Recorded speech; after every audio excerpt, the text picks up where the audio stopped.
ஈரோடு கிழக்கு தொகுதி இடைத்தேர்தல் வாக்குப்பதிவு விறுவிறுப்பு. வாக்குச்சாவடி மையங்களில் வரிசையில் நின்று வாக்களித்து வரும் வாக்காளர்கள்.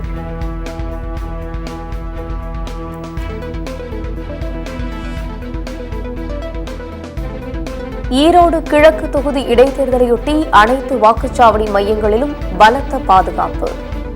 மாவட்ட தேர்தல் நடத்தும் அலுவலரும் ஆட்சியருமான ராஜகோபால் சுன்கரா ஜனநாயக கடமையாற்றினார்.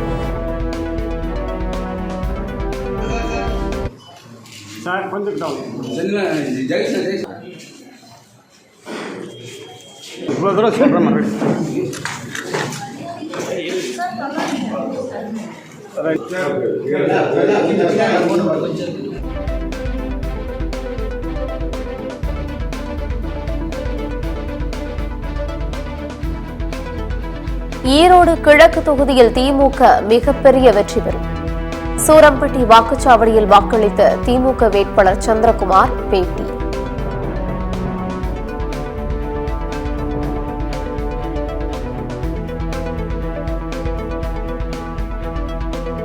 டெல்லி சட்டமன்ற தேர்தலுக்கான வாக்குப்பதிவு விறுவிறுப்பு.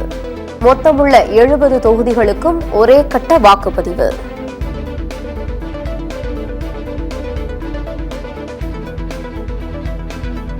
டெல்லி தேர்தலில் 1.56 கோடி பேர் வாக்களிக்க 13,766 வாக்குச்சாவடிகள் அமைப்பு.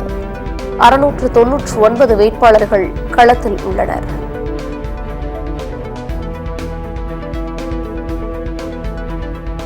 மக்களவை எதிர்க்கட்சித் தலைவர் ராகுல் காந்தி வாக்களிப்பு. டெல்லி NDMC நிர்மன் பவன் வாக்குச்சாவடியில் வாக்கு செலுத்தினார்.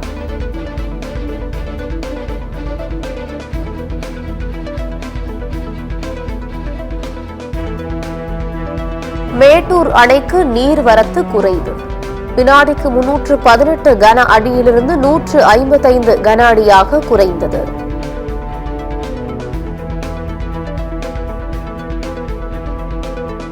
கடலூரில் போதை மாத்திரை விற்ற 3 பேர் கைது. 10 லட்சம் மதிப்பிலான மாத்திரைகள், 2 சக்கர வாகனம், லேப்டாப் பறிமுதல். தலைமறைவான ஒருவரை தேடும் காவலர்கள்.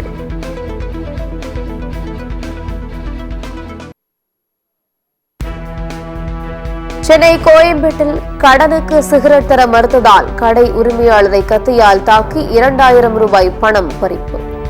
3 இளைஞர்கள் கைது.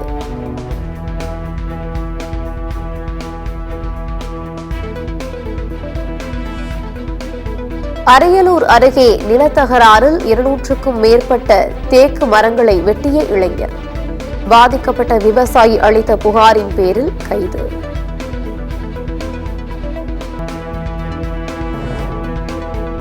இந்தியாவிற்கு எதிரான ஒருநாள் தொடர். முதல் 2 போட்டிகளில் இங்கிலாந்து இளம் விக்கெட் கீப்பரான ஜேமி ஸ்மித் இடம்பெற மாட்டார் என தகவல்.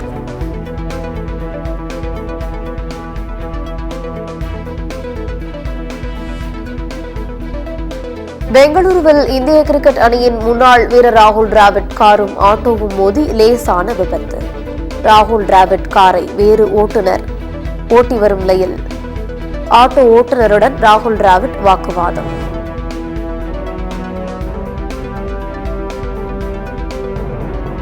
ஹரியானாவில் நடைபெற்ற விளையாட்டுப் போட்டிகளில் 24 பதக்கங்களை வென்று கோவை திரும்பிய மாணவ மாணவிகள். ரயில் நிலையத்தில் உற்சாக வரவேற்பு.